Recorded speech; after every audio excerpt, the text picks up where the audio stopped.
E aí, gente, como é que vocês estão? Vamos de podcast? Vamos começar o podcast. Hoje tem bastante assunto, né?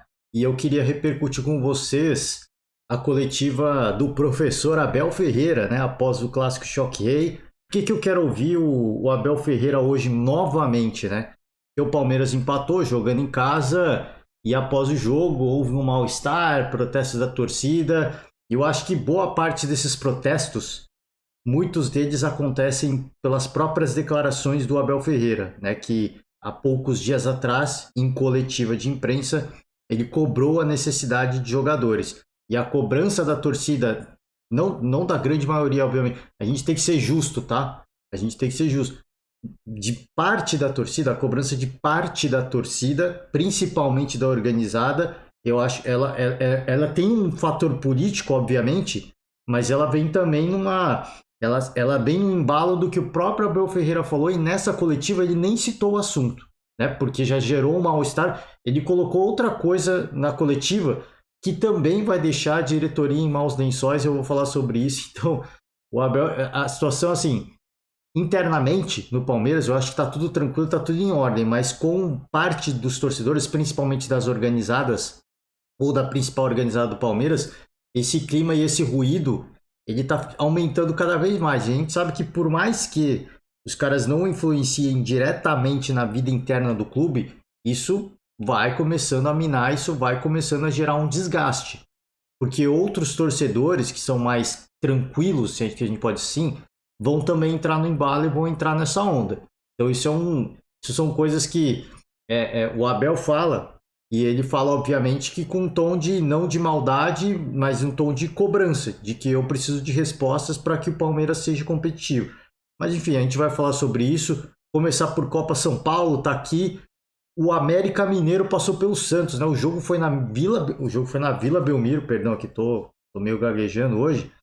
O jogo foi na Vila Belmiro, 3-0 pro Coelho. Impressionante, né? Impressionante. No ano passado o Santos eliminou o América e dessa vez houve a vingança e o América vai fazer a grande final da Copinha contra o Palmeiras, jogo que vai ser no feriado, né, do aniversário de São Paulo, da cidade de São Paulo.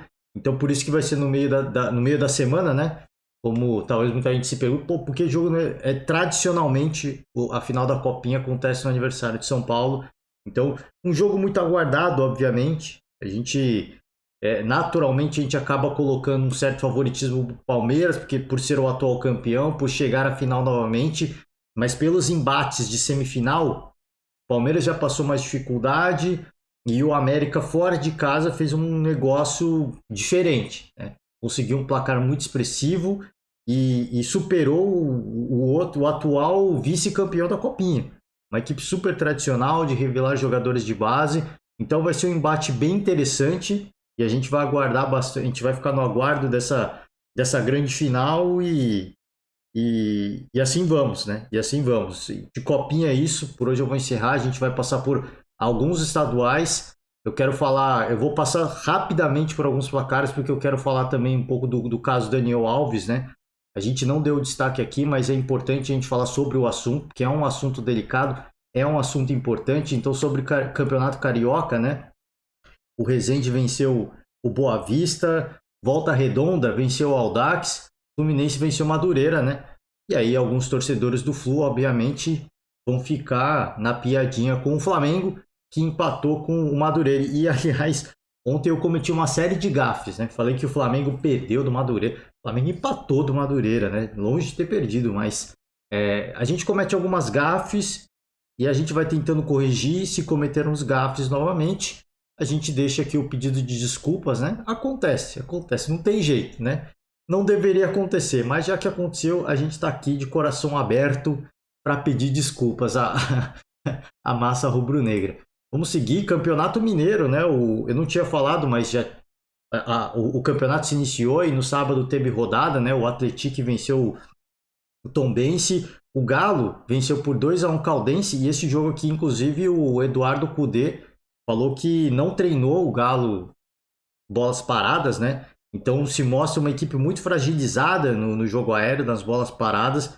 Precisa reforçar esse fator, segundo o Eduardo Cudê, tá? Cruzeiro venceu aqui o Patrocinense e o América Mineiro simplesmente não tomou conhecimento do Pouso Alegre, tá? A gente vai colocando o mouse aqui, que a gente não está acostumado com o nome de todas as equipes, então para não cometer gafe, a gente já comete gafes em série, né? Então para não aumentar a gafe, é melhor a gente conferir aqui, né, o nome completo antes de falar qualquer bobagem, tá? Sobre Campeonato Paulista, dei a prévia aqui sobre o clássico Choque Rei, né?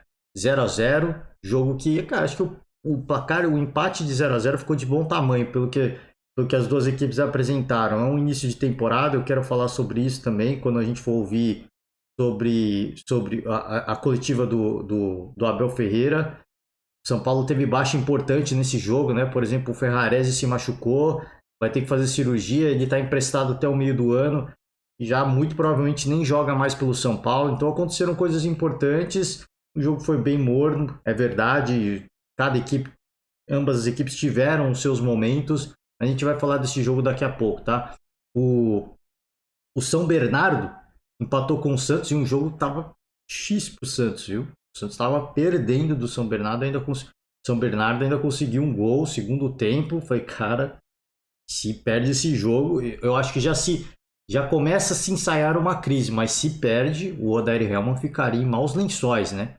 Ele falou que tem muita coisa para melhorar, que tem que ajustar muita coisa, mas a gente sabe que é campeonato estadual, mas o mesmo no estadual, você não tem tempo. Tem que solucionar um problema. Sou a favor disso? Não sou, obviamente, mas o Odair mais do que ninguém sabe como é que a carruagem anda no Rio Grande do Sul. Ele veio do Internacional, né? Foi para o Oriente Médio, agora veio para o Santos. Foi para o Rio de Janeiro, né? Foi para o Rio de Janeiro treinar o Fluminense, depois foi para o Oriente Médio, agora veio para o Santos. Ele sabe melhor do que ninguém como é que funciona o futebol brasileiro, e o futebol paulista não é diferente, né? Botafogo de Ribeirão Preto empatou com o Mirassol e o Santo André venceu Ferroviária por 2-1, tá? Vamos falar sobre esse caso do Daniel Alves agora, fazendo um giro aqui pela rodada muito rápido, tá? Eu peço desculpas aqui. Esse é um assunto importante, esse é um assunto delicado. Eu não falei sobre o assunto quando ele caiu na mídia, porque eu acho que ainda era muito cedo, era muito prematuro para a gente falar qualquer coisa, né? Porque assim, a gente, obviamente, a gente tem que ser muito cauteloso, a gente tem que ser muito. A gente tem que tomar muito cuidado quando a gente fala sobre esse assunto, porque a gente sabe que para o agressor a defesa é sempre foi consensual, não a conheço, as provas não tem provas suficientes, são provas circunstanciais. Então a gente sabe que obviamente que em alguns casos a agressão não acontece, como meio que aconteceu no caso do Neymar, por exemplo. Mas a maioria esmagadora dos casos que de fato acontecem, a gente não tem provas, mas a gente sabe que vários casos acontecem, né? A vítima acaba até sendo ridicularizada. Então a gente precisa tomar um certo cuidado para falar sobre isso. E eu preferi esperar um pouco mais para a gente ter um pouco mais de material para falar sobre isso, porque o Daniel Alves, a princípio, ele tem até aqui uma aspas dele, né? Quando saiu essa notícia na mídia, né? Que a moça foi lá, a mulher espanhola foi lá na polícia e denunciou o Daniel Alves por agressão sexual. Até então eram informações muito vagas que falava-se apenas de agressão sexual. O Daniel Alves parecia que era um caso de assédio, né? Mas porque falavam naquela época se noticiou que o Daniel Alves colocou a mão por baixo da saia dela, né? E aí, próximo às partes íntimas, eu não sei qual era aquele primeiro momento, aquela primeira notícia, não sei ao certo a primeira. Então eu falei, cara, vamos esperar, porque logo na sequência, o Daniel Alves deu uma entrevista para um canal espanhol falando que nem sequer viu a moça, né, na balada.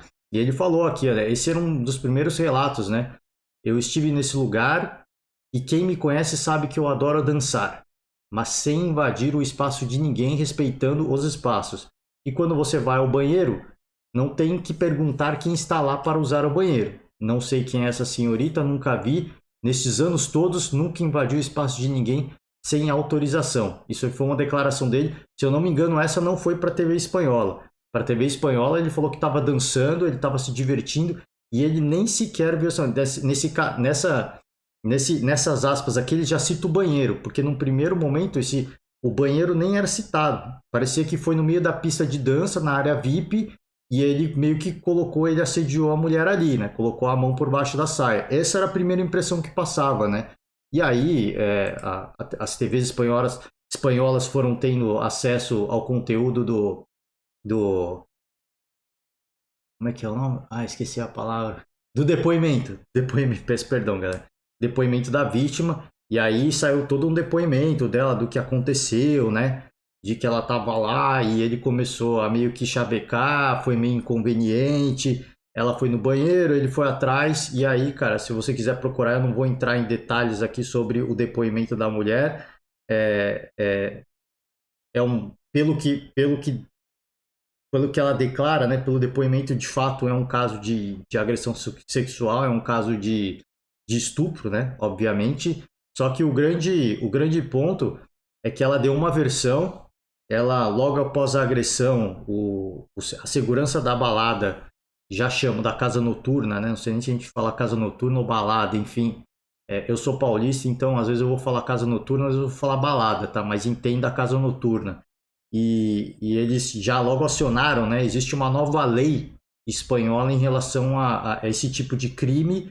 Eles já viram a mulher chorando e logo em sequência eles já acionaram a polícia, chamaram a ambulância e já imediatamente, não imediatamente, mas rapidamente já foram feitas, né? Já coletaram amostras do banheiro, já coletaram amostras na roupa da mulher, já fizeram o exame de corpo de delito, né? E tudo isso, todos esses, todas essas provas, elas meio que corroboram, meio que não, elas corroboram totalmente com a história, com o depoimento que deu a mulher.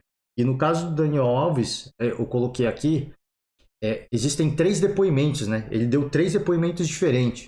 Então, a primeira vez ele foi para esse canal espanhol, Antena 3, ele falou que nem tinha visto a mulher, né? Ele não teve qualquer tipo de encontro, né? Num segundo depoimento, esse aqui não foi para juíza, não foi para polícia, tá? Não foi não foi para as autoridades responsáveis. Isso aqui foi para o canal, foi meio que para uma satisfação porque ele recebeu a denúncia, aquilo lá, a bomba apareceu e ele meio que já rapidamente ele tentou conter um incêndio.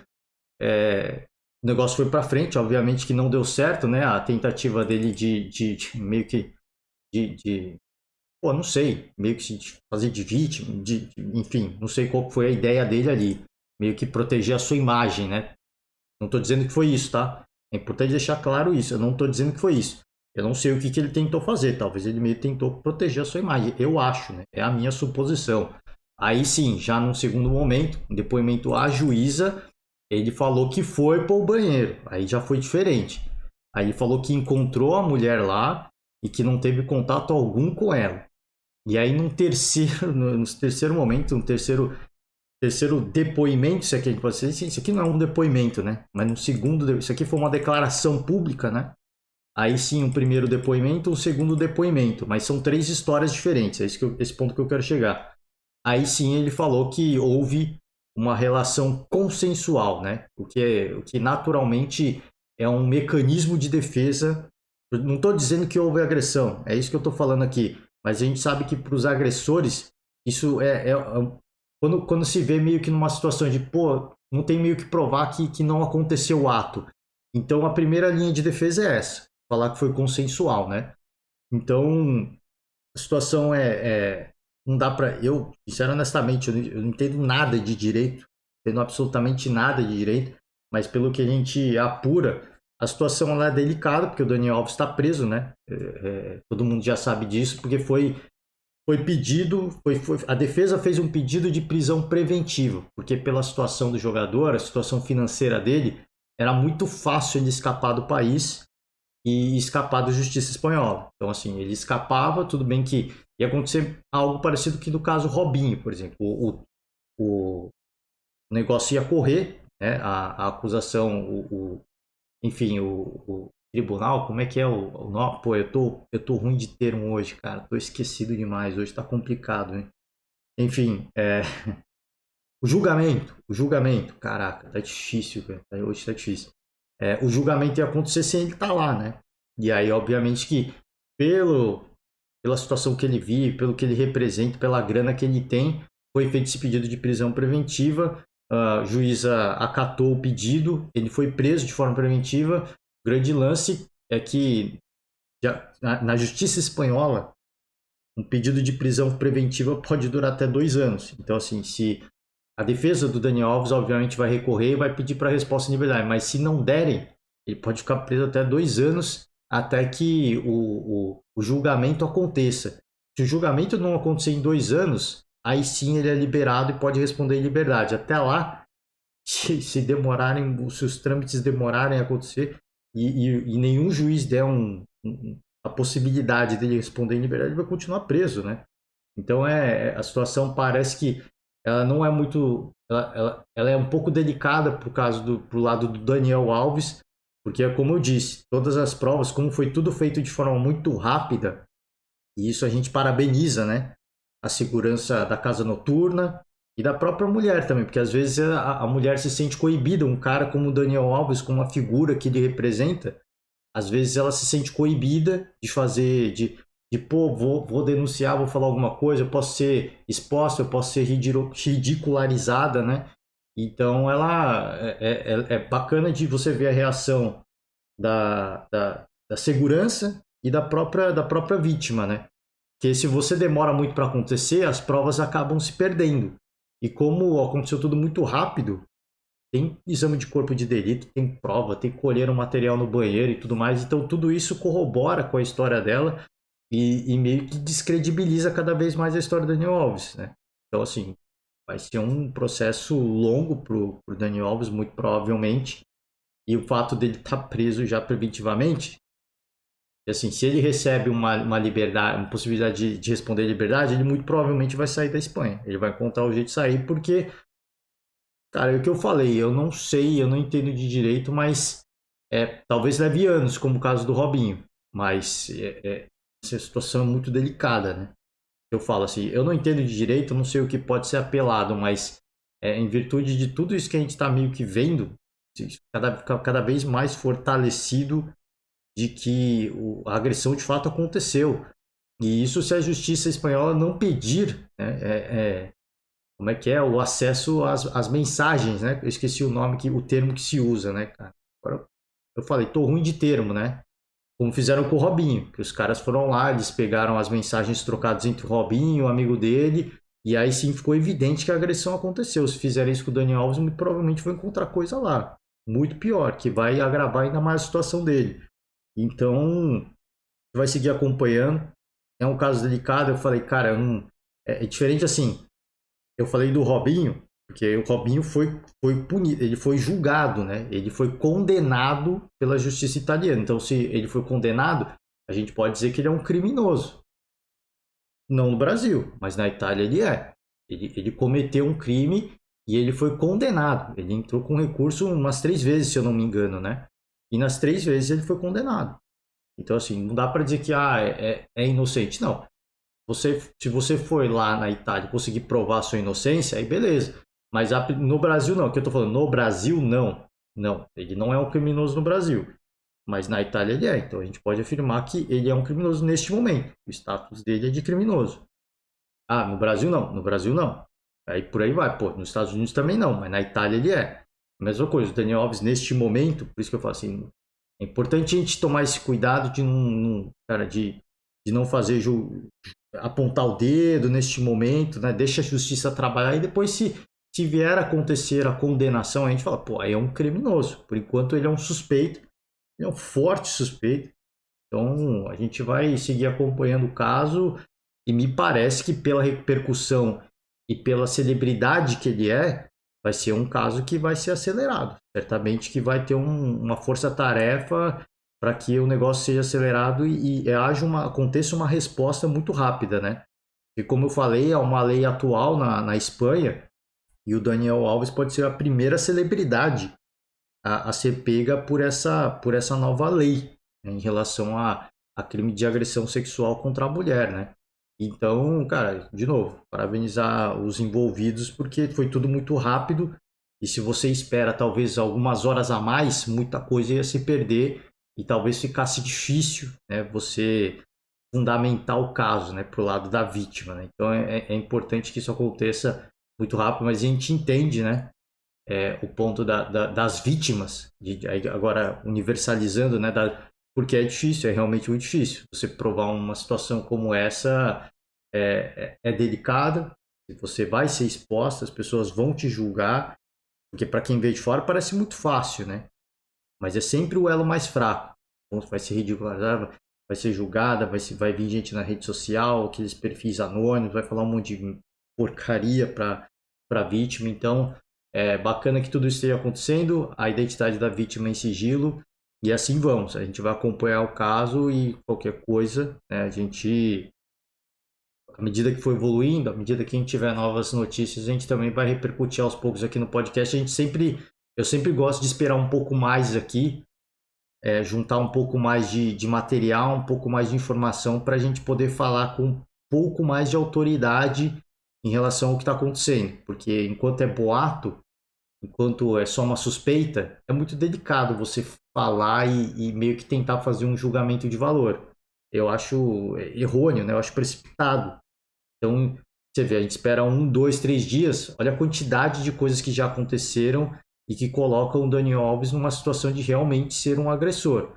Mas, por enquanto, a gente vai seguir acompanhando, a gente vai acompanhar as notícias que vêm da Espanha e qualquer nova notícia a gente vai esperar um pouco mais. Se for muito, parecer que for muito boato, a gente também vai esperar e a gente vai vir e vai falar um pouco mais sobre o assunto, tá? É isso. Em relação ao Daniel Alves, eu finalizo aqui.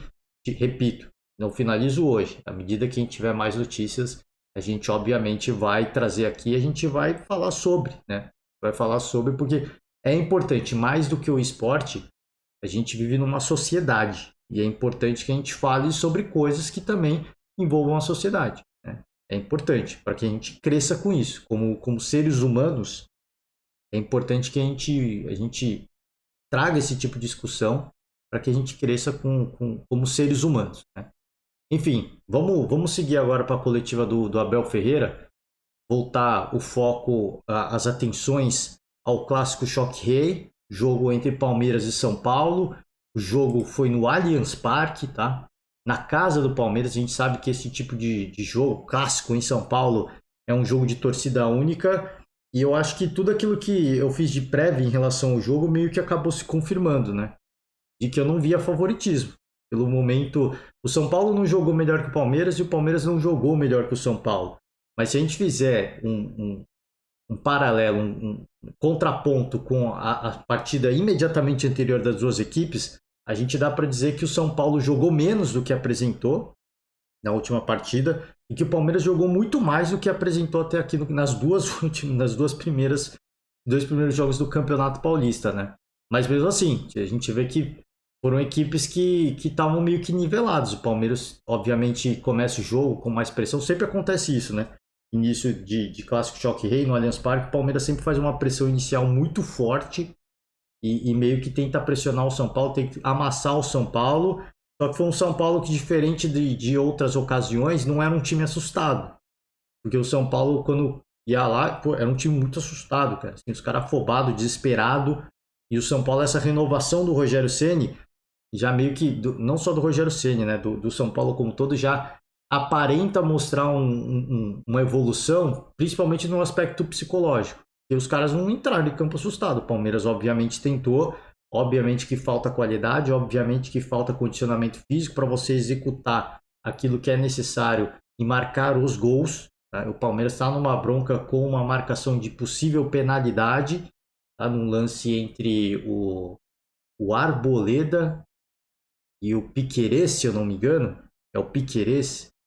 Eu peço perdão aos torcedores aqui, que eu vi muita gente falando que acha que não foi, eu vi muita gente falando que acha que foi, mas eu não vou entrar nesse mérito e discutir se foi ou se não foi. O jogo já acabou.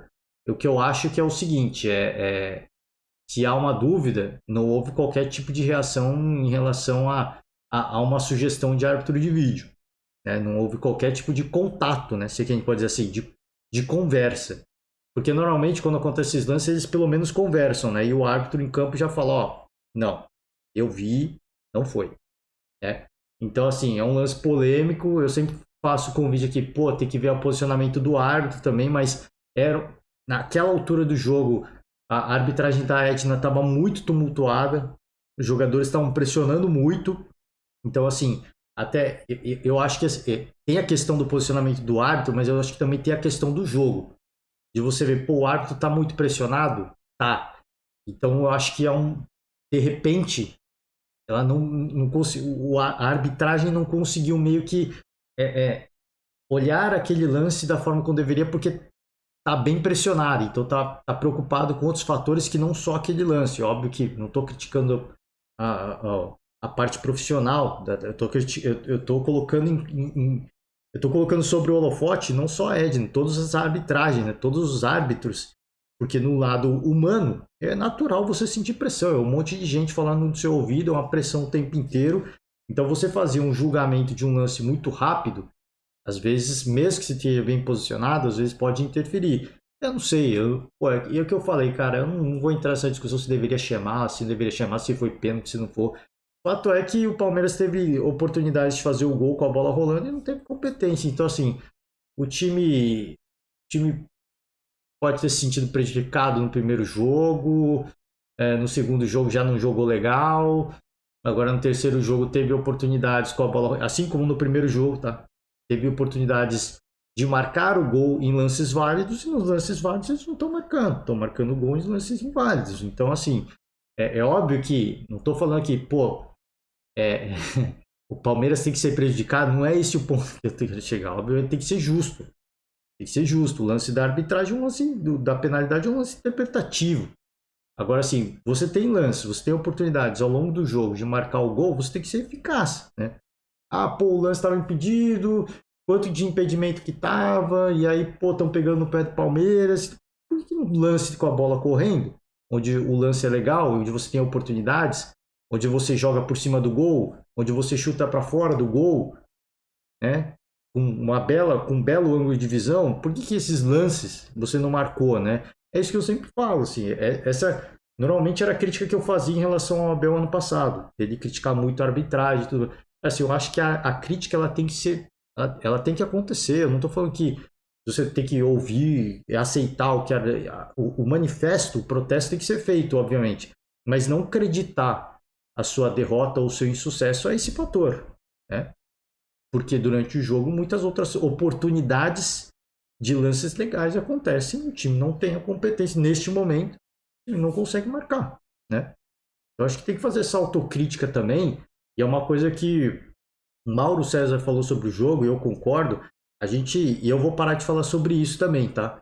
A gente está sendo muito conivente de ficar com essa história de é início de temporada, é início de temporada, e a gente está dando desculpas para aceitarem jogos fracos, tá? A gente obviamente entende que é o início de temporada e que o início ele é complicado, porque tem um fator técnico, né? Tem a falta de entrosamento que acontece porque ficou um certo período de tempo afastado, mas você não desaprende a jogar bola, né? Você não desaprende. Então, o mínimo você tem que apresentar. Como é que o Corinthians faz em Itaquera, um baita jogo, ganha de 3-0 e depois vai visitar a Inter de Limeira e não joga absolutamente nada? Não dá mais para acreditar apenas no condicionamento físico no início de temporada.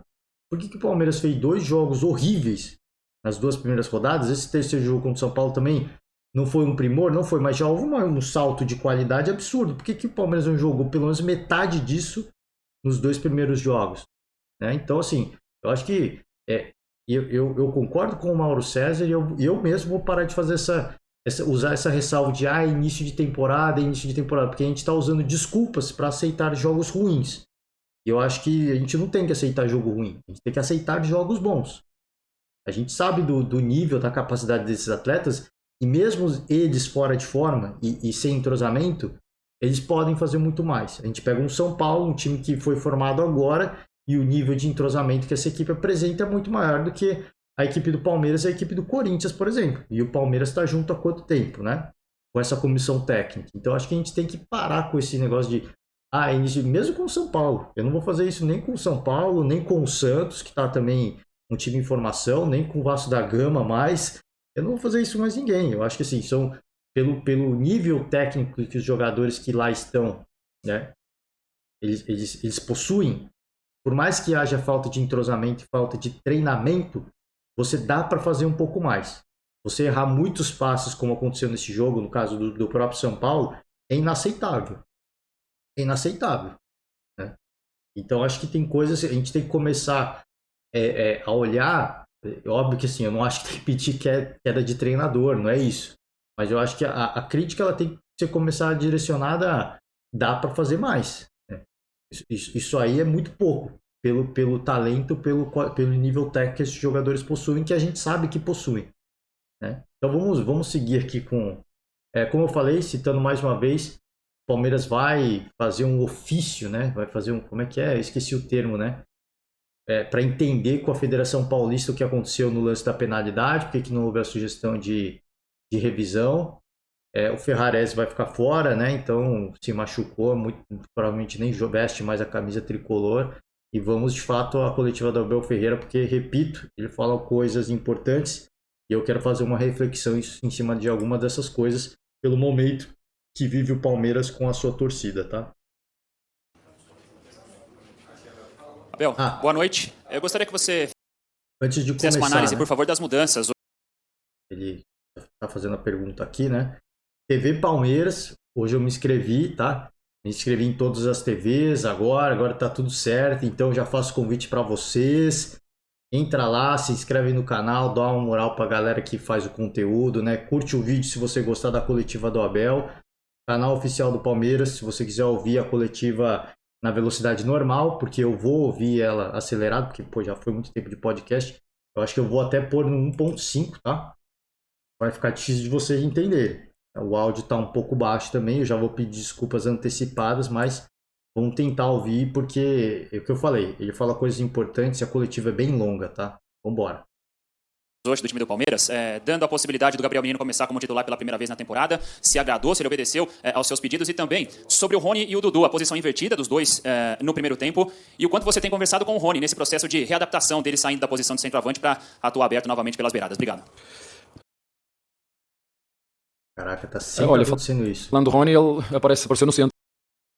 Só pra, antes de responder qualquer coisa, eu tinha falado, né, na prévia do jogo, na minha opinião, o Gabriel Menino ia jogar esse jogo. De fato aconteceu, né? Não tô falando querendo ser o gênio da lâmpada, porque era meio claro isso pra mim que isso ia acontecer, mas o fato dele ter dado mais minutagem pro Jailson, ele deu menos minutagem pro Gabriel Menino. Então assim, é uma balança, é difícil, esse balanço ele é complicado, mas ele meio que prejudica a atuação do menino nessa partida, porque o Jailson teve mais tempo de jogo, né? Nas duas primeiras rodadas. Então é um trabalho técnico, ele está sendo pago para isso, né? Para montar esse quebra-cabeça e ter essa dor de cabeça, mas e vamos seguir acompanhando a resposta dele, que perguntaram sobre o Rony, Dudu e Gabriel Menino. E fez um golo, né? Acho que estava fora de jogo, mas mais um, né? Aí vão três. Sendo que um deles temos muitas dúvidas em relação a onde o VAR pôs a linha, mais à frente, bastava ter dito mais à frente uma vez, se calhar tinha valido o golo, mas em relação ao Rony é uma posição que ele conhece e portanto ele pode partir da esquerda ou da direita, mas chega sempre com mais um, com centroavante, portanto as dinâmicas estão lá, os jogadores estão em posições diferentes, o Hendrick por dentro, mas o Rony faz muito bem essas duas posições, quer a 11, quer a 7, quer a 9, qualquer uma delas onde a equipa precisar, e seguramente ao longo da época vai precisar, porque precisamos de jogadores na frente com energia, outros temos que trabalhar, temos que ter paciência e esperar, e portanto contamos com ele para as duas posições. Inverter o Rony pelo Dudu tem a ver com muitas vezes o tipo de cruzamento que queremos. Sabíamos que o nosso adversário, e eu já tinha dito isso, às vezes, eu não sei qual é a avaliação que vocês fazem dos clubes, eu às vezes ponho-me a pensar, São Paulo foi finalista connosco do Paulista, foi finalista da Recopa, foi semifinalista da Copa, realmente no Brasileirão não teve mal, mas no resto, para mim, fez um excelente trabalho. E, portanto, sabíamos que esse é um jogo difícil, de uma equipa muito bem treinada, muito bem organizada. Eu particularmente gosto do Rogério Ceni, a forma como ele monta as equipas, da forma como ele bloqueia os adversários, e hoje bloqueou-nos bem. Mas isso também nos obriga a nós a ter que ser melhores. Quanto melhor for o nosso adversário, melhor temos que ser nós. Mas foi um jogo muito, muito disputado. Eu acho que para início da época, este tipo de jogos onde a emoção, a intensidade é forte, nem sempre as execuções foram boas. Acho que falhamos alguns passes sem pressão, que não é normal, mas erros não forçados, sobretudo no último terço também, cruzamentos de bola aberta que tem que passar o primeiro homem, e nós hoje não fomos tão eficazes. É verdade que fizemos um gol, mas estava fora de jogo e muito bem anulado. Portanto, basicamente era isso. Não tenho muito mais nada a dizer em relação à pergunta que me fizeste. Abel, tudo bem? O Palmeiras... Menino, desculpa. Opa! Falaste muito bem do Menino. Deixa-me só... Eu sei que vocês também gostam de saber tudo e eu não me importo de explicar, uma vez que me não dou entrevistas, e as entrevistas que eu dou é aqui, portanto vocês têm a oportunidade de me perguntar o que quiser aqui, não tenho que dar entrevistas exclusivas para ninguém, vocês aqui, quem quiser chegar aqui pergunta-me o que quiser. O Menino, nós já conhecemos o Menino, sabíamos o que é que o Menino nos dá, jogou ano passado nos jogos decisivos, quando o Danilo faltou, e portanto nós sabemos o que é que o Menino nos dá. E temos 2 jogadores que chegaram no ano passado, um que vem de uma lesão grande e longa, que foi o Jailson, e outros que nós também queremos ver numa posição mais recuada, na posição de 5, e nós fizemos aqui uma inversão. Se tu reparares, nós com o Danilo deixámos mais o Danilo a construir sozinho à frente dos 2, 3 jogadores que temos ali, uma construção 3-1, e agora fazemos 3-2, para ter ali uma ajuda maior. Portanto, nós já sabíamos o que é que o Danilo nos dá, o Menino nos dá, nós sabíamos disso, porque já tinha jogado e jogou o ano passado com estes mesmos jogadores aqui em jogos decisivos, portanto também tem essa experiência, só que eu entendi que nestes primeiros jogos deveria ver quer o Atuesta, quer o Jailson, até para lhes dar ritmo de jogo e competitividade, porque é assim que a gente a ganha, e portanto está tudo dentro daquilo que era a nossa planilha, e o Menino fez, na minha opinião, um excelente jogo, e tirei-o, e se calhar podia ter aguentado mais um bocadinho, acho que se calhar até foi cedo demais, tirei-o cedo demais, mas é um jogador que nós conhecemos bem e que, na minha opinião, hoje fez um bom jogo. Bacana ele falar, cara, eu sempre gosto das entrevistas do Abel, às vezes é um pouco seco, como ele foi aí, né, não dou coletiva, não dou entrevista, né, vocês perguntam aqui o que eu quiser, mas não peço uma entrevista só comigo, né, no particular, enfim, né? Ele coloca pontos desnecessários, né, mas falou sobre o Rony, é um cara, um camaleão no ataque do Palmeiras, pode fazer qualquer função. O Dudu, a inversão aconteceu por tipo de cruzamento, né? Cara, isso é legal de ouvir. Assim, porque a gente se pergunta, por que aconteceu a inversão, né? Será que foi para confundir a defesa do São Paulo? Não, foi, obviamente, talvez tem esse fator de tentar confundir a marcação do São Paulo, meio que tentar quebrar aquilo que o Rogério Ceni planejou, mas o tipo de cruzamento, né? Então é legal ele falar sobre isso. Falou exatamente aquilo que eu já pensava do Gabriel Menino, de colocar o Jailson para dar mais minutagem, para dar ritmo de jogo, né? Para dar competitividade, né? Que ele fala. E ele sabia como o menino atuava. Pô, eu falei isso em alguns podcasts anteriores já, exatamente. Pô, ele sabe como o Gabriel Menino joga, mas é o que eu falei, eu acabei de falar antes do vídeo, né? Isso teve um preço, ele não colocar o menino, porque apesar do Abel fazer a leitura de que ele jogou bem, você dá mais minutagem para outros jogadores, o jogador que vai atuar e que você tem segurança, ele tá com menos minutagem, ele tá com menos ritmo de jogo. Então por isso que ele até fala, pô, fiquei na dúvida, né? Se ele podia ter aguentado mais, acho até que tirei um pouco cedo. Se o menino tivesse jogado um pouco mais as 2 primeiras partidas, talvez ele tivesse a convicção no momento certo de tirar o Gabriel Menino. Mas enfim, é bacana ele falar sobre isso, né? De saber de como se comporta, o que ele pode fazer, a função tática que ele cumpre dentro de campo e da importância de dar mais confiança, ritmo de jogo, tanto para o Jailson quanto para o Atuesta. Né? Abel, tudo bem? Aliás, eu diminui um pouco a velocidade do vídeo, tá? Não sei se vocês perceberam, porque o Abel fala português de Portugal, que é muito acelerado. Então tá assim, pô, se você ouve aí vai ficar complicado de entender. Não tô dizendo que é difícil de entender o Abel, mas pô, ele já fala acelerado. Se eu acelerar muito, vai ficar difícil. Então vai demorar mesmo, cara. Se hoje vai ser um podcast longo, cara. Paciência. Nesses primeiros 3 jogos, você colocou um time titular do Palmeiras em cima desse planejamento que provavelmente a comissão técnica fez. A minha questão é a seguinte, o time titular que vai disputar a final da Supercopa do Brasil, ele jogou até agora e provavelmente vai ser preservado no meio de semana, e se isso aconteceu, como que chega fisicamente? Você vê que o timing de bola dos jogadores hoje já estava melhor do que na partida anterior. Para você chega competitivo, forte, para brigar pelo primeiro título da temporada? Chega o mais forte possível, isso eu te garanto. São jogos diferentes onde muitas vezes tu podes não estar tão bem fisicamente, mas o lado mental, o saber que está um título em disputa, tu vais superar todas as dificuldades e os sacrifícios que vais ter que fazer durante o jogo.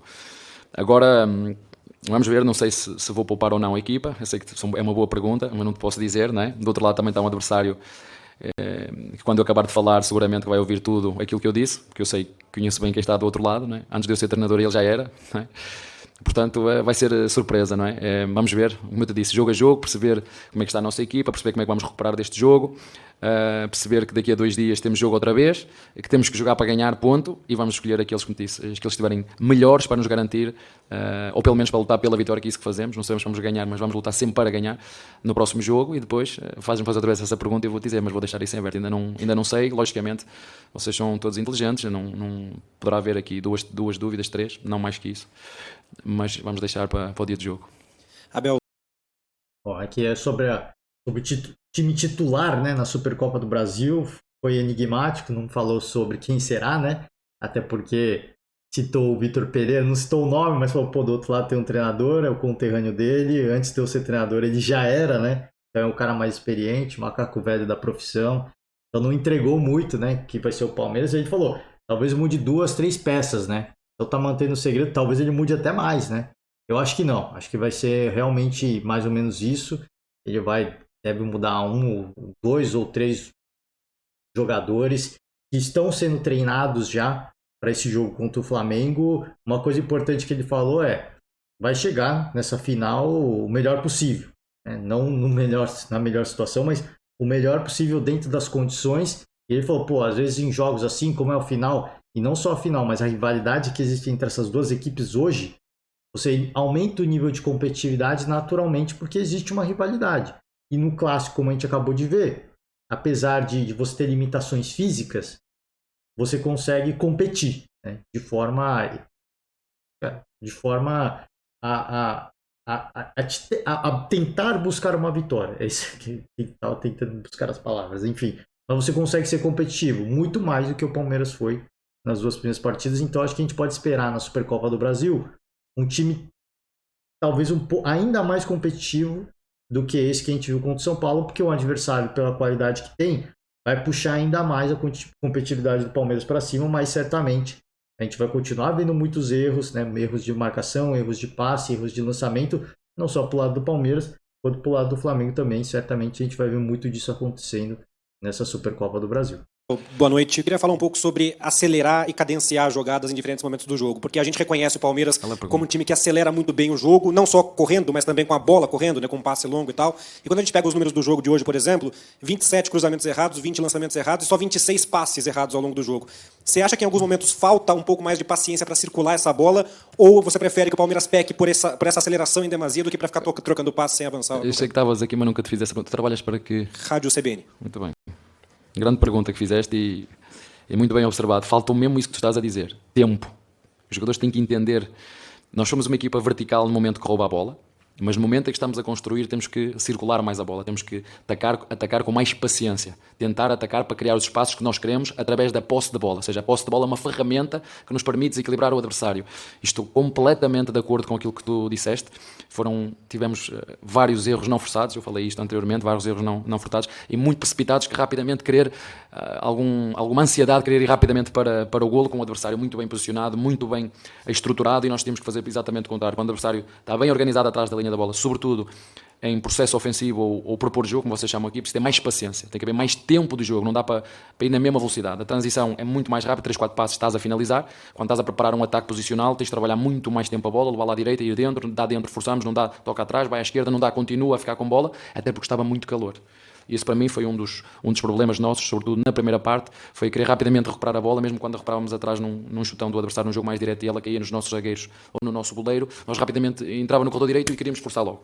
E quando o adversário estava completamente fechado, corredor fechado, onde pedia um passo frontal, um passo recuado, para irmos à procura dentro ou do lado contrário. E nós na primeira parte não conseguimos de todo, e por isso há muitos erros precipitados, sim, concordo em absoluto com o que tu disseste. Ele falou muitos erros, né, do Palmeiras, vem muito um pouco na linha do que eu estava falando, né, de a gente fazer uma autocrítica em relação às nossas próprias críticas, em relação ao início de temporada, ao que as equipes estão apresentando. São muitos erros para um time da qualidade como tem o Palmeiras. A gente sabe que esses jogadores, eles podem fazer mais. E eu acho que o fato da temporada começar agora, isso não te faz desaprender a jogar bola. Talvez você não consiga correr os 90 minutos. Talvez num jogo acelerado, como falou o Abel, você vai rapaz, porque você vai tomar decisões precipitadas. Mas um momento de mais tranquilidade, de mais calma, de você fazer um passe horizontal para reter a posse de bola, você errar passes como esse, cara, isso para mim existe um limite do aceitável. Por mais que seja início de temporada, existe um limite, porque ninguém desaprende a jogar bola. Ainda mais esses caras, o nível que eles têm. Então é por isso que eu sempre falo, a cobrança, a gente tem que começar a subir o nível de cobrança. Porque não dá, assim, início de temporada, cara, assim, tudo bem, é início de temporada, mas fisicamente, para você exercer a sua excelência técnica, obviamente que o físico precisa estar em dia. Você não vai conseguir correr e fazer um cruzamento para a área se fisicamente você não está bem. Mas é o que eu falei, um passe curto, se você tá parado e fazer um passe em profundidade, você errar esse passe, um jogador parado, são situações e erros técnicos que não são aceitáveis, não são razoáveis, né? E falou muito que o Palmeiras errou, elogiou o São Paulo, ele tinha elogiado o Rogério Ceni na primeira pergunta, se eu não me engano, né?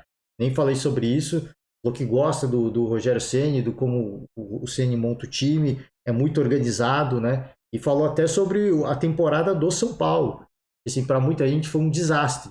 Mas se você analisar rigorosamente, friamente, o alcance esportivo que o São Paulo conseguiu chegar, o alcance, não falando de conquistas esportivas, o alcance que o São Paulo teve com o elenco que teve, com os problemas que teve, com jogadores lesionados e tudo mais, pressão da torcida, foi um bom resultado, analisando friamente. Obviamente, a gente sempre fala que o sucesso de um trabalho passa muito por títulos. O São Paulo e o Rogério não teve título, mas foi um ano de consolidação. Ele veio num ano para apagar um incêndio de um time que estava correndo risco de ser rebaixamento, renovou para ficar um segundo ano, para fazer um trabalho de consolidação, deu certo, entre aspas, agora ele vai e começa um terceiro ano, não é o terceiro ano oficial, mas o terceiro ano em números, né? Para fazer um trabalho de renovação. Então, assim, foram fases que o Rogério, assim, primeiro de recuperação, depois ele tentou de consolidação, não deu certo, agora é de renovação. Mas sempre com uma estrutura tática bem definida e um time bem organizado. É isso que o Abel elogia e por isso que eu sempre elogio também o Rogério Ceni. É óbvio que, assim, às vezes não é um time vertical o suficiente para agradar o torcedor para marcar gols. É um time que é muito deficitário defensivamente, foi no ano passado? Sim. Esse ano já me parece que houve uma melhoria e uma coisa que o Rogério Ceni falou sobre antes do início do campeonato, de que ele quer melhorar o time dele defensivamente. Então talvez a gente já esteja vendo um reflexo disso. Às vezes toma susto? Toma muito susto, mas não tomou gol, né? É importante destacar isso, não tomou do Palmeiras. Abel, tudo bem? Você falou sobre tempo, eu queria falar um pouquinho do tempo do Endrick. O Endrick é um menino muito talentoso, né? O Palmeiras teve também muito preparo para lançar o Endrick. A gente vê ele também, obviamente, até pela idade que tem, pela questão de maturidade que vai se tornando ao longo do tempo, mas que estágio que está o trabalho de vocês com ele, né? A gente sabe que, como ele é um garoto, o trabalho continua independente da situação dele, até por cada jogo, a cada momento, também segurar um pouquinho, às vezes, a ansiedade. É mesmo isso. Eu sei que todos as conferências me perguntam do Endrick, eu já nem sei o que é que veio dizer mais do Endrick, não é? É um jogador do elenco, nós temos o mesmo cuidado com ele que temos com os outros, é um miúdo muito focado, muito empenhado e vai continuar a seguir connosco no grupo. Não tenho muito mais nada a dizer, não gosto muito, e começa a ser uma pergunta muito repetitiva. O Endrick, nas 3 conferências que tive, me perguntam do Endrick, é do Palmeiras, não é? Pelo menos nos próximos 2 anos é aqui que ele vai continuar a crescer e a evoluir, e nós estamos aqui para o ajudar e contamos com a qualidade e com a ajuda dele. Abel aqui, Boa noite. Um início de temporada atípico, né? Porque tivemos um mês de pré-temporada esse ano, devido à Copa do Mundo. E já é de costume da Federação Paulista de Futebol colocar clássicos nas primeiras rodadas. Tudo bem que tivemos já uma pré-temporada por inteira, mas colocar clássicos já na terceira rodada não prejudica o espetáculo? Não, clássico é clássico e bons jogos e jogos deste nível, e quero agradecer aqui aos nossos torcedores, mais uma vez obrigado pelo apoio, casa cheia, para nos ajudar, apoiaram até ao fim, eles sabem quanto nós nos dedicamos para lhes entregar vitórias, para lhes entregar resultados. Hoje não foi possível, fizemos gol, mas estava invalidado. Não, olha, a mim como às vezes eu fico, não é preocupado, é que lanço um desafio, é assim, a Supercopa estava marcada para domingo e foi marcada para sábado. Porque é um horário nobre, Nós, o clube internamente, atempadamente, sabia quando é que ia ser a Supercopa e mandou, porque o nosso clube tem uma coisa, eu não sei se é boa ou é má, mas quando é para reclamar, nunca reclama publicamente. Vai sempre através do e-mail, não é? É da arbitragem, vai por e-mail, é tudo por e-mail, e não pode ser. Basta, não é? O treinador treina, os jogadores jogam e a direção tem que dirigir. E dirigir é posicionar-se. Passaram-se as coisas no jogo, eu acredito que a nossa direção se vai posicionar o que se passou no jogo. Não pode ser só mandar e-mail. Não pode ser só. E nós, atempadamente, pedimos que este jogo e que o próximo peça um intervalo de 3 dias. E dava. Qual foi a resposta? Não, porque o horário nobre é domingo às 4 horas. Eu pergunto, se o horário nobre é domingo às 4 horas, porque é que a Supercopa é assim que se diz, não é? Não é no domingo às 4 horas, é no sábado. Eu gostava só que me explicassem para eu tentarem realmente perceber o que é o horário nobre aqui. Eu tenho a certeza absoluta, que eu marquem a que horas marcar a hora do jogo, os apaixonados, porque isto é um país apaixonado de futebol, vai ver o jogo. Ou antes da novela, ou depois da novela, ou à meia-noite, ou às 2 da manhã, ou às 4 da tarde, ou às 6 da tarde. Aqui a televisão tem que entender isso. Horário nobre. As pessoas que gostam do futebol vão ver o futebol a qualquer hora, a qualquer sítio. Se tem que atravessar o mundo para ir ver o Brasil jogar na China, vai. E as pessoas têm que parar de dizer, não, a televisão não é a televisão que paga, a televisão faz isto. Temos que ser só coerentes. Né?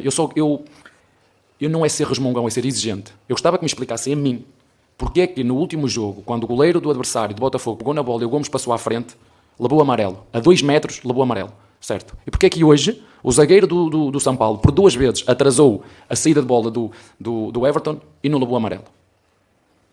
Eu não preciso mandar mails. Porquê? Eu só queria saber qual é o critério. Que era o que eu estava a falar com o quarto árbitro. Estava a perguntar, mas qual é o critério? Porque é que me deram amarelo ao Gomes no último jogo e hoje aqui o Everton quer pôr uma reposição rápida de bola e é impedido e não leva amarelo? Só gostava de saber porquê. Qual é o critério? Porque é que o Gomes levou lá e aqui não levou? Só porquê? Só quero saber porquê. O resto, eu vou errar, os árbitros vão errar, os jogadores vão errar, os dirigentes vão errar, está tudo certo. É só para tentarmos todos melhorar. Fazer o mesmo, mas melhor. Aqui ele fala, esse é o ponto que eu queria chegar. Talvez eu corte até a coletiva agora, porque a gente está com muito tempo de podcast já estamos quase 1 hora. E ele faz uma cobrança pública em relação à gestão palmeirense. Ele fez uma cobrança pública em relação a contratações. E ele estava aqui, à medida que saem jogadores, a reposição precisa acontecer. Né? Ele fez uma cobrança. E isso, vindo do Abel Ferreira, isso dá ferramenta, isso dá combustível para os torcedores que cobram exatamente a mesma coisa, fazerem essa cobrança para a gestão, para a diretoria, para presidente.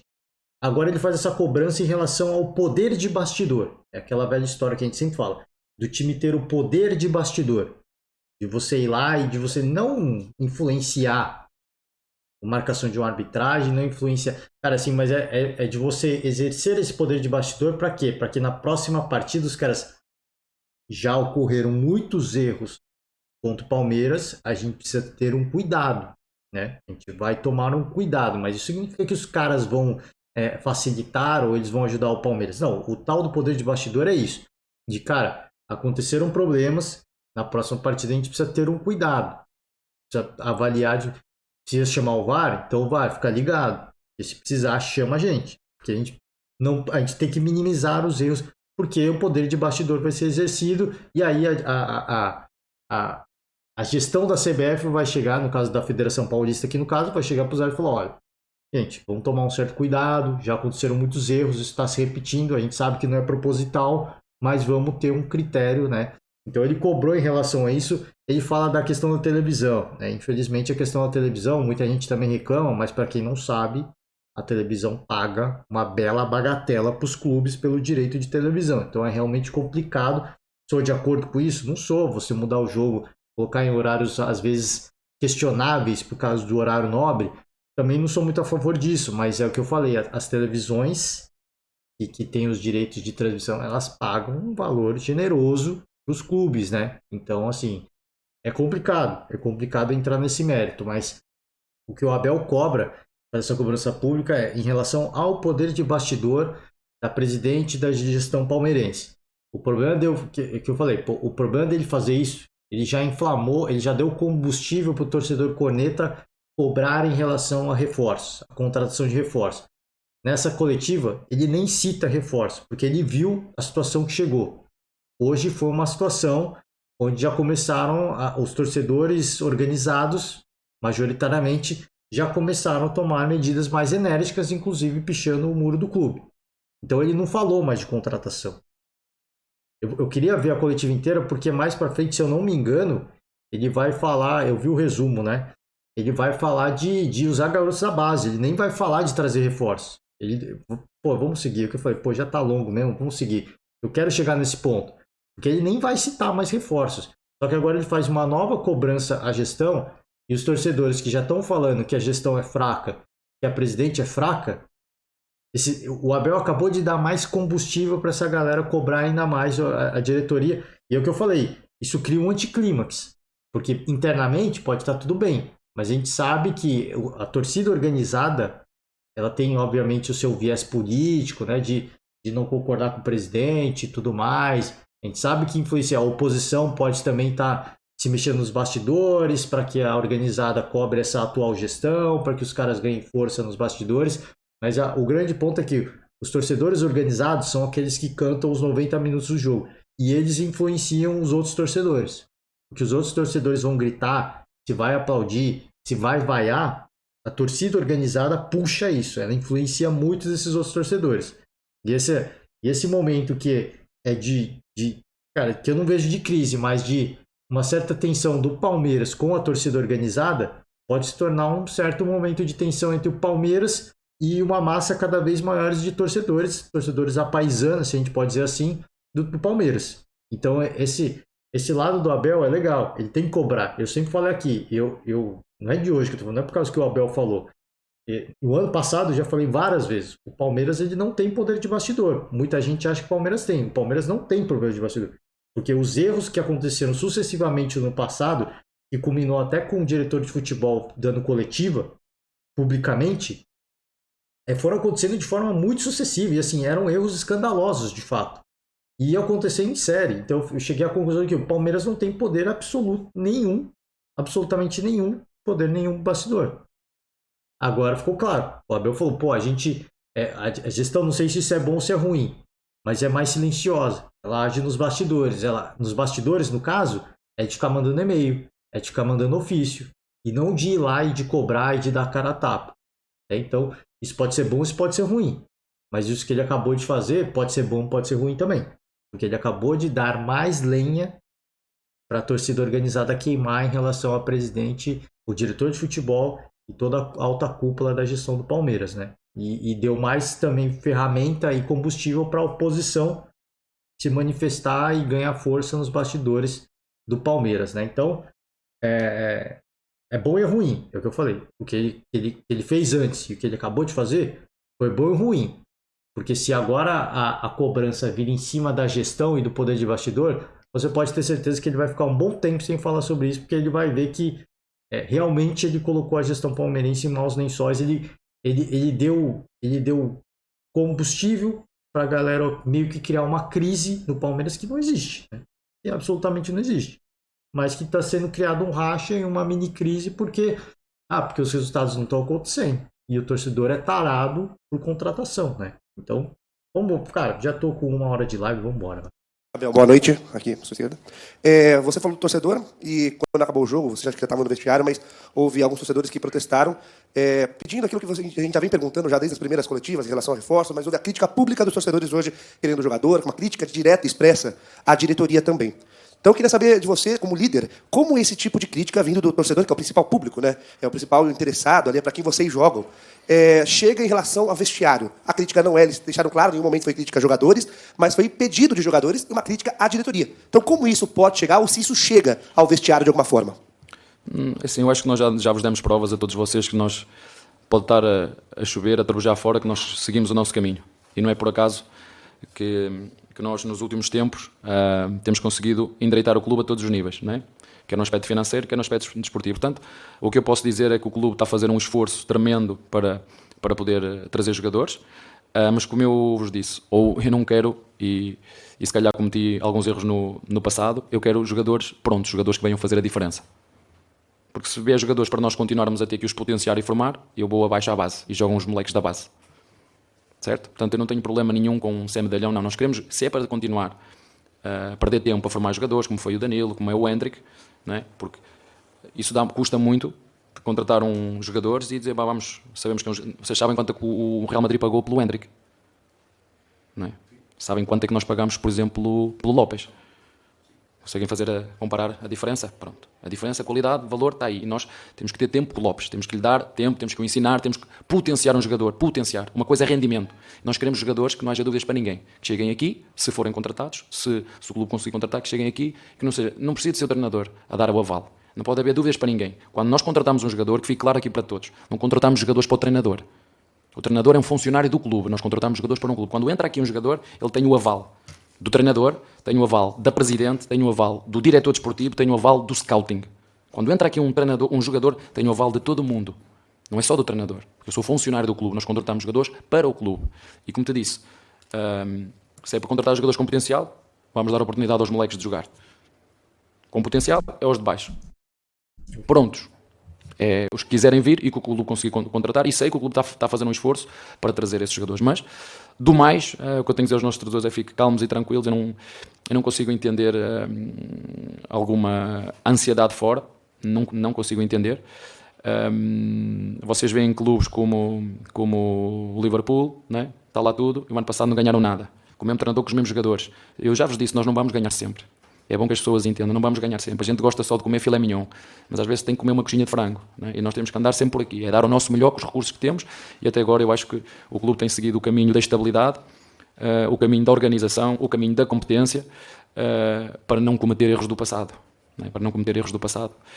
E, portanto, temos que ser muito criteriosos nas contratações que fazemos. Eu entendo os torcedores, mas se vierem e queremos que venham, não muitos, como eu vos disse, eu acho que vocês são inteligentes, eu disse-vos assim para ficar claro: se não sair ninguém, não precisa de entrar ninguém. Se sair, nós precisamos que entre. Portanto, eu falei em 2 jogadores, não mais do que isso, tem que vir trazer qualidade e acrescentar. Senão, vamos a continuar a apostar na base, porque o clube pode não conseguir contratar por vários motivos. Queremos este jogador, porque já aconteceu, eu quero este, eu gostava deste, não quero vir, é muito caro, não pode, não dá, temos que passar para o plano B e depois para o plano C. E a experiência diz-me, quando passamos para o plano C, precisamos de tempo, e no futebol o tempo aqui não há muito tempo. O futebol é resultado, não é? É a diferença da formação da base, que tem feito um excelente trabalho, é formar, potenciar, para chegar aqui, render. Aqui é rendimento, aqui não há negócio, é render.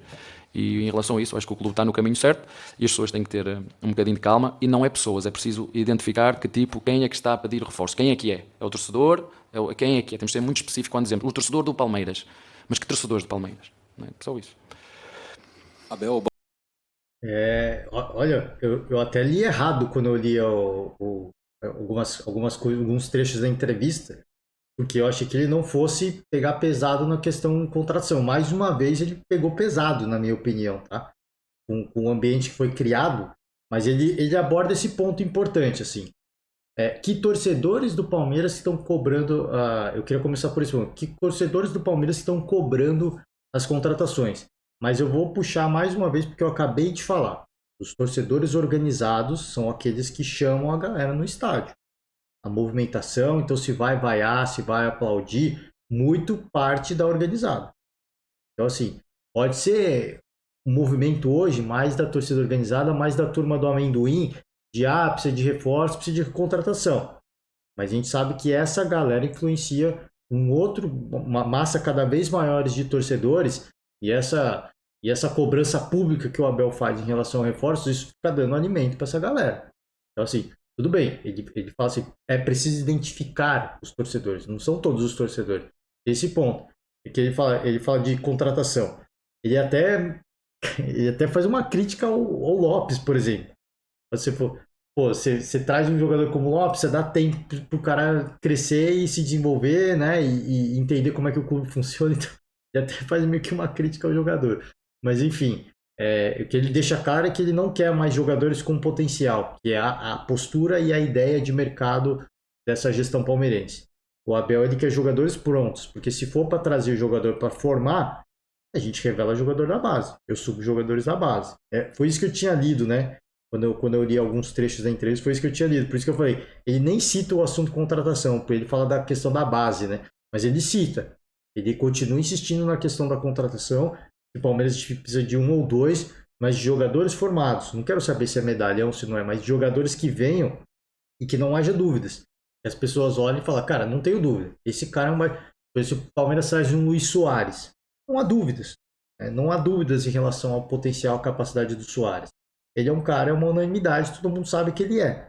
É esse tipo de jogador que Eu não acho que ele quer um jogador tão estrelado, porque ele já falou sobre isso, mas ele quer um jogador que venha e que já esteja formado. Um cara experiente, um cara da bola, um cara que vai vir, que pode no primeiro dia jogar. Como aconteceu com o David no São Paulo. O cara chega no dia seguinte e já dá para jogar, porque é um cara formado, é um cara...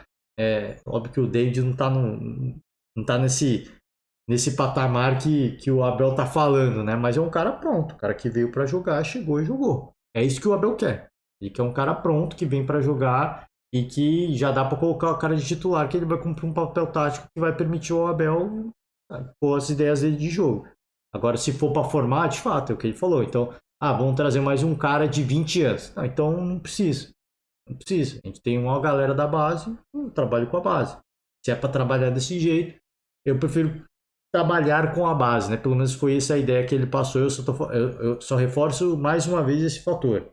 Essas declarações dele, eu acho que ele tem que falar o que ele está falando, porque ele tem que ser transparente. O torcedor precisa saber o que se passa na cabeça do Abel, mas isso, pelo momento que vive, da organizada cobrar cada vez mais, de forma cada vez mais assintosa e enérgica, ele fica dando cada vez mais razão não, ele fica alimentando cada vez mais esse movimento que, numa questão de pouquíssimo tempo, vai começar a influenciar cada vez mais torcedores mais comedidos, torcedores mais calmos do Palmeiras. E não adianta ele falar no final, mas você viu o Liverpool, né? Você vê o Liverpool, que esse ano não tá ganhando nada. O torcedor não tem essa paciência. Não adianta ele comparar o futebol brasileiro com o europeu. Esse tipo de comparação ele não existe. Não adianta você cobrar essa postura. Eu entendo que hoje o torcedor palmeirense ele ficou um pouco mais europeu, se é que a gente pode dizer assim. De um torcedor que, você vê, o Palmeiras no ano passado foi eliminado pelo São Paulo e pelo Atlético Paranaense. E o torcedor não vaiou. O torcedor aplaudiu, né, depois do jogo.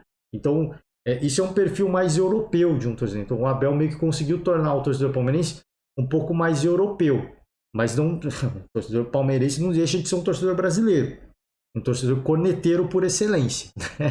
Então, é que ele fala, assim, não adianta ele fazer a cobrança e depois falar, calma, né? Também não precisa disso tudo. A gente precisa identificar a torcida e tudo mais, mas a gente sabe que essa torcida influencia outros. Não estou dizendo os outros torcedores são fracos e influenciáveis, não é isso. Mas é porque o torcedor paga de 50 a 100 reais no ingresso, vai para o estádio, o time empata o primeiro jogo, agora vem para o terceiro jogo da temporada, empata de novo, um clássico. E aí você começa a perder a paciência. Cara, eu tô gastando de 50 a 100 reais para vir ver o meu time jogar. Os caras não ganham. O que a torcida organizada tá cobrando de reforço está fazendo sentido. Então eu também vou cobrar. Eu vou começar a gritar no estádio pedindo reforço. No final do jogo eu vou vaiar a gestão, a diretoria do Palmeiras, né? Então, é o que eu falei. É o momento. Ele tem que falar sobre isso, obviamente. Mas é o momento. É o momento. Né? Tem que ter o momento certo para falar sobre isso. E eu acho que talvez, se essa manifestação continuar ficando cada vez mais enérgica, eu acho que ele vai começar a parar de falar e talvez, se não vier os reforços, ele vai até ficar empurrado, como aconteceu no ano passado. Ele ficou meio empurrado, vou trabalhar com o que eu tenho o que fazer. Né? Se os caras não vão trazer caras prontos, eu vou trabalhar com o que eu tenho e talvez seja isso que até que aconteça. É porque o Palmeiras, a presidente já falou que não vai cometer loucuras financeiras, mas para trazer um cara pronto, lamentavelmente, você precisa injetar muita grana. Né? E para trazer uma promessa, também você injeta muita grana. E que foi o que o Palmeiras fez, e essas promessas até hoje não vingaram. Né? Essa da nova gestão da presidente Leila Pereira. Né? O Lopes, que é citado pelo Abel, o tal do Merentiel, que já fala que pode ser emprestado, o Rafael Navarro. Tem que mais o Atuês, né, que ele citou também na coletiva. Então, todos esses caras que são jovens e promessas potenciais de mercado, nenhum deles rendeu até hoje, virou até hoje. Quem que rendeu? Os caras que vieram para assumir a titularidade e que vieram para jogar de fato, né, para cumprir uma carência de elenco, que foi o caso do lateral esquerdo, o Piquerez e o Danilo, que é um lateral do lado esquerdo, né? E esses caras já vieram, né, com outro status, já vieram com... Talvez o Piquerez não, acho que o Piquerez veio como, de fato, um cara jovem com potencial de mercado que rendeu. Talvez seja... Mas o Piquerez eu não sei se foi dessa gestão, né? Eu peço perdão ao torcedor, mas o Danilo já não. O Danilo já era um perfil, estava no futebol russo, né? Se eu não me engano, e ele já veio para ser um cara para chegar e para assumir a titularidade. Então é um outro perfil, é esse tipo de perfil que o Abel quer, e aqui até hoje não aconteceu no Palmeiras, né? Dessa visão de contratar jogadores mais jovens com potencial de mercado. Eu falei, talvez só o Piquerez, mas eu não tenho certeza se o Piquerez foi nessa gestão ou na gestão anterior. Mas enfim, eu queria chegar nessa pergunta apenas. Eu vou fechar o podcast já, a gente já passou de 1 hora. Fica o meu convite para vocês. Se quiser ver a coletiva na íntegra, né? Fala muita coisa bacana, na velocidade comum. Eu peço perdão ao Abel, ao Palmeiras, à galera que fez o conteúdo, porque a gente tem que acelerar o máximo possível aqui. Mas deixo os créditos mais uma vez. TV Palmeiras, entra lá, se inscreve, curte, assiste a coletiva na íntegra. Mais uma vez, falou bastante coisa importante e eu não acho que ele tem que deixar de falar sobre tudo que ele quer falar. Eu acho que ele tem que falar.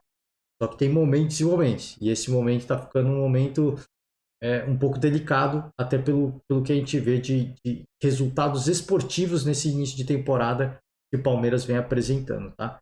E se vier, e se não levar o título da Copa do Brasil, aí é crise. Aí aguardem, né? Aí é crise. Para mim, não deveria ter, mas vai ter crise.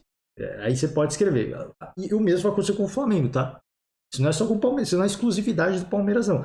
Se o Flamengo perde do Palmeiras, não, o Flamengo não vai ter crise, porque o Flamengo vai jogar o Mundial. Então, se perde, não vai ser legal, o torcedor vai ficar emburrado. Mas tá tudo bem, porque dá para ganhar o Mundial. É isso que o torcedor rubro-negro vai pensar. O Palmeiras se perde do Flamengo é crise. Imediatamente. O Flamengo é só depois do Mundial, em virtude do que acontecer. Mas até lá, né? Vai viver se perder do Palmeiras, tudo bem. Pô, não é legal. Bacana, Vitor Pereira perdeu de novo do Palmeiras. E aí vai ficar nessa, né? Mas vai tranquilo. Até vamos pro Mundial, todo mundo calma, força, garra, acontece. Normal, mas depois do Mundial, dependendo do que acontecer, aí as cobranças vão começar a acontecer. A gente sabe, futebol brasileiro, não só no futebol brasileiro. Não é só no futebol brasileiro que acontece isso. Não é futebol, exclusividade do nosso futebol, tá? Então é isso, gente. Um pouquinho mais de 1 hora de vídeo. Peço desculpas a vocês. Agradeço demais aí para quem aguentou, para os Highlanders que se mantiveram vivos até agora. Eu vou encerrar por hoje. Valeu demais. Vai seguir acompanhando tudo. Foi o caso do Daniel Alves. Enfim, clássicos que vem pela frente. A gente vai ter mais clássicos pela frente do Campeonato Paulista. Outros resultados da rodada. A gente vai seguir acompanhando. A gente vai repercutindo tudo. E a gente está de volta amanhã também com mais alguma coletiva, né? Que eu queria ouvir mais algumas, mas não dá para ouvir todas, né?